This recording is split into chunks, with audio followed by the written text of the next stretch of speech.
Fala galera, beleza? Aqui é o Gustavo, espero que todos estejam bem. Vamos dar sequência à leitura da Bíblia em 365 dias, aqui na Bíblia 365, versão NVI.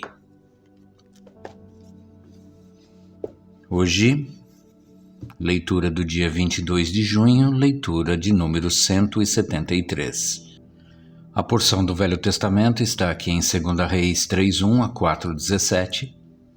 Jorão, filho de Acabe, tornou-se rei de Israel em Samaria no 18º ano de Josafá, rei de Judá, e reinou 12 anos. Fez o que o Senhor reprova, mas não como seu pai e sua mãe, pois derrubou a coluna sagrada de Baal, que seu pai havia feito. No entanto, persistiu nos pecados que Jeroboão, filho de Nebate, levara a Israel a cometer, e deles não se afastou. Ora, Messa, rei de Moabe, tinha muitos rebanhos e pagava como tributo ao rei de Israel 100.000 cordeiros e a lã de 100.000 carneiros. Mas, depois que Acabe morreu, o rei de Moabe rebelou-se contra o rei de Israel. Então, naquela ocasião, o rei Jorão partiu de Samaria e mobilizou todo o Israel. Também enviou esta mensagem a Josafá, rei de Judá: o rei de Moabe rebelou-se contra mim. Irás acompanhar-me na luta contra Moabe? Ele respondeu: sim, eu irei. Serei teu aliado. Os meus soldados e os teus, os meus cavalos e os teus serão um só exército. E perguntou: por qual caminho atacaremos? Respondeu Jorão: pelo deserto de Edom. Então o rei de Israel partiu com os reis de Judá e de Edom. Depois de uma marcha de 7 dias, já havia acabado a água para os homens e para os animais. Exclamou então o rei de Israel: e agora? Será que o Senhor ajuntou a nós, os 3 reis, para nos entregar nas mãos de Moabe? Mas Josafá perguntou: será que não há aqui profeta do Senhor, para que possamos consultar o Senhor por meio dele? Um conselheiro do rei de Israel respondeu: Eliseu, filho de Safate, está aqui. Ele era auxiliar de Elias.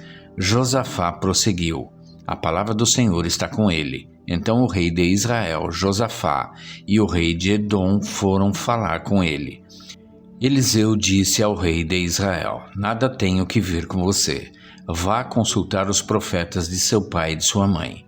Mas o rei de Israel insistiu: não, pois foi o Senhor que nos ajuntou 3 reis para entregar-nos nas mãos de Moabe. Então Eliseu disse: juro pelo nome do Senhor dos exércitos, a quem sirvo, que se não fosse por respeito a Josafá, rei de Judá, eu não olharia para você, nem mesmo lhe daria atenção.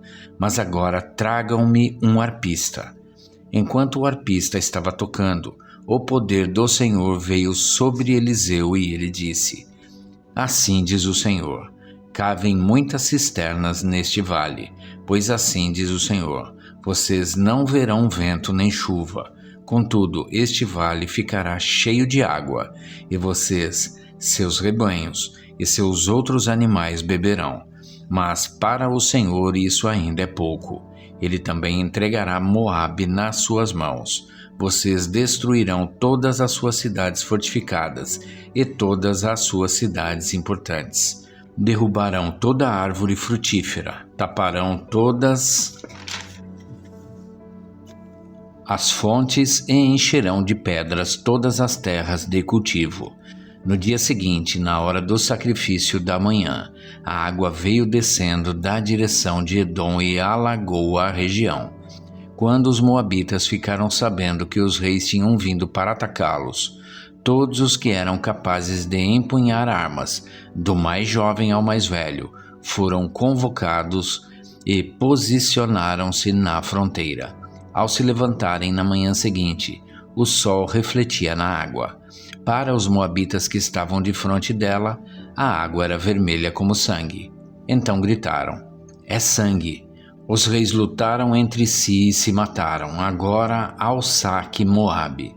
Quando, porém, os moabitas chegaram ao acampamento de Israel, os israelitas os atacaram e os puseram em fuga. Entraram no território de Moabe e o arrasaram. Destruíram as cidades e, quando passavam por um campo cultivável, cada homem atirava uma pedra até que ficasse coberto. Taparam todas as fontes e derrubaram toda a árvore frutífera. Só que Haresete ficou com as pedras no lugar, mas homens armados de atiradeiras a cercaram e também a atacaram. Quando o rei de Moabe viu que estava perdendo a batalha, reuniu 700 homens armados de espadas para forçar a passagem para alcançar o rei de Edom, mas fracassou. Então pegou seu próprio filho, o filho mais velho, que devia sucedê-lo como rei, e o sacrificou sobre o muro da cidade. Isso trouxe grande ira contra Israel, de modo que eles se retiraram e voltaram para a sua própria terra.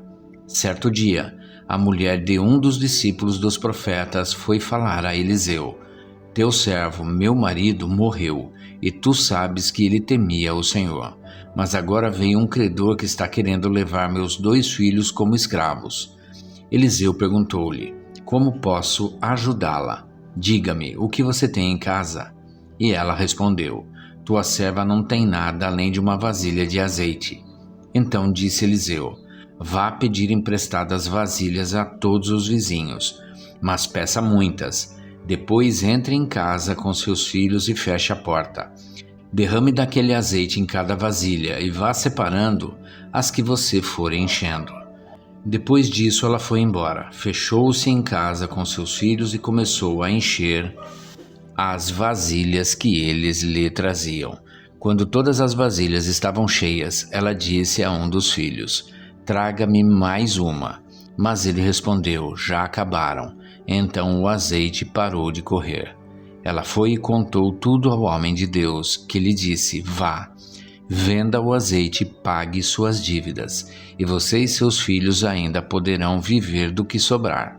Certo dia, Eliseu foi a Sunem, onde uma mulher rica insistiu que ele fosse tomar uma refeição em sua casa. Depois disso, sempre que passava por ali, ele parava para uma refeição. Em vista disso, ela disse ao marido: "Sei que esse homem que sempre vem aqui é um santo homem de Deus. Vamos construir lá em cima um quartinho de tijolos e colocar nele uma cama, uma mesa, uma cadeira e uma lamparina para ele. Assim, sempre que nos visitar, ele poderá ocupá-lo." Um dia, quando Eliseu chegou, subiu ao seu quarto e deitou-se. Ele mandou o seu servo Geazi chamar a sunamita. Ele a chamou e, quando ela veio, Eliseu mandou Geazi dizer-lhe: "Você teve todo esse trabalho por nossa causa. O que podemos fazer por você? Quer que eu interceda por você ao rei ou ao comandante do exército?" Ela respondeu: "Estou bem entre a minha própria gente." Mais tarde, Eliseu perguntou a Geazi: "O que se pode fazer por ela?" Ele respondeu: "Bem, ela não tem filhos e seu marido é idoso." Então Eliseu mandou chamá-la de novo. Geazi a chamou, ela veio até a porta e ele disse: "Por volta desta época, no ano que vem, você estará com um filho nos braços." Ela contestou: "Não, meu senhor, não iludas a tua serva, ó homem de Deus." Mas como Eliseu lhe dissera, a mulher engravidou e no ano seguinte, por volta daquela mesma época, deu à luz um filho. Agora a parte do Novo Testamento, em Atos 14, de 8 a 28. Em Listra havia um homem paralítico dos pés, aleijado desde o nascimento, que vivia ali sentado e nunca tinha andado. Ele ouvira Paulo falar. Quando Paulo olhou diretamente para ele e viu que o homem tinha fé para ser curado, disse em alta voz: "Levante-se, fique em pé." Com isso, o homem deu um salto e começou a andar. Ao ver o que Paulo fizera, a multidão começou a gritar em língua licaônica: "Os deuses desceram até nós em forma humana." A Barnabé chamavam Zeus e a Paulo chamavam Hermes, porque era ele quem trazia a palavra. o sacerdote de Zeus, cujo templo ficava diante da cidade, trouxe bois e coroas de flores à porta da cidade, porque ele e a multidão queriam oferecer-lhes sacrifícios.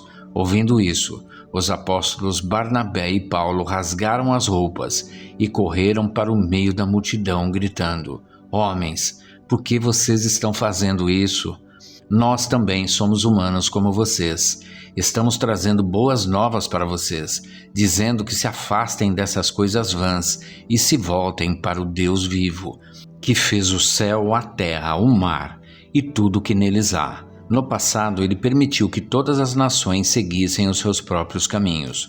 Contudo, Deus não ficou sem testemunho. Mostrou sua bondade, dando-lhes chuva do céu e colheitas no tempo certo, concedendo-lhes sustento com fartura e um coração cheio de alegria.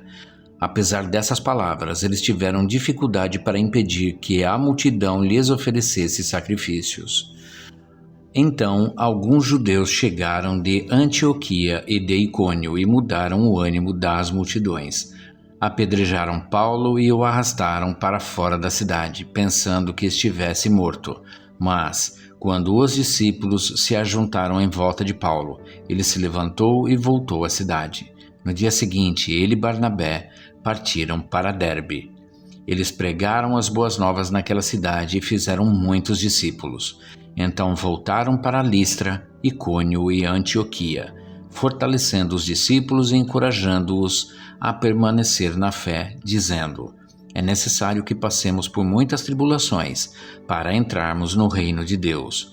Paulo e Barnabé designaram-lhes presbíteros em cada igreja.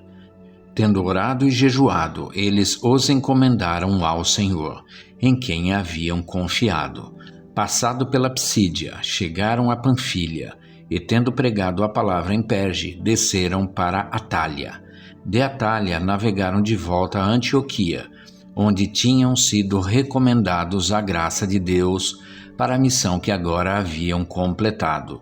Chegando ali, reuniram a igreja e relataram tudo o que Deus tinha feito por meio deles e como abrira a porta da fé aos gentios, e ficaram ali muito tempo com os discípulos.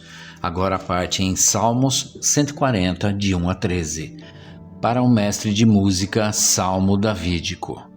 Livra-me, Senhor, dos maus, protege-me dos violentos, que no coração tramam planos perversos e estão sempre provocando guerra. Afiam a língua como a da serpente, veneno de víbora está em seus lábios.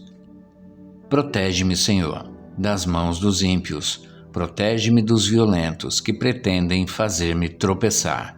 Homens arrogantes prepararam armadilhas contra mim, perversos estenderam as suas redes. No meu caminho armaram ciladas contra mim. Eu declaro ao Senhor: Tu és o meu Deus. Ouve, Senhor, a minha súplica.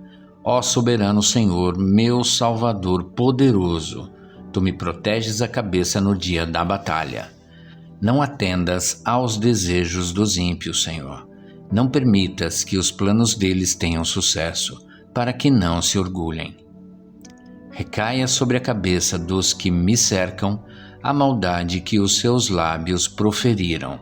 Caiam brasas sobre eles e sejam lançados ao fogo, em covas das quais jamais possam sair. Que os difamadores não se estabeleçam na terra. Que a desgraça persiga os violentos até a morte. Sei que o Senhor defenderá a causa do necessitado e fará justiça aos pobres. Com certeza, os justos darão graças ao teu nome, e os homens íntegros viverão na tua presença. Agora a parte em Provérbios 17, 22. O coração bem disposto é remédio eficiente, mas o espírito oprimido resseca os ossos. E é isso, gente. Chegamos ao final da leitura do dia 22 de junho, leitura de número 173. E amanhã a gente retorna para a sequência desta leitura. Espero que todos tenham um excelente dia e que Deus abençoe a vida de cada um de vocês.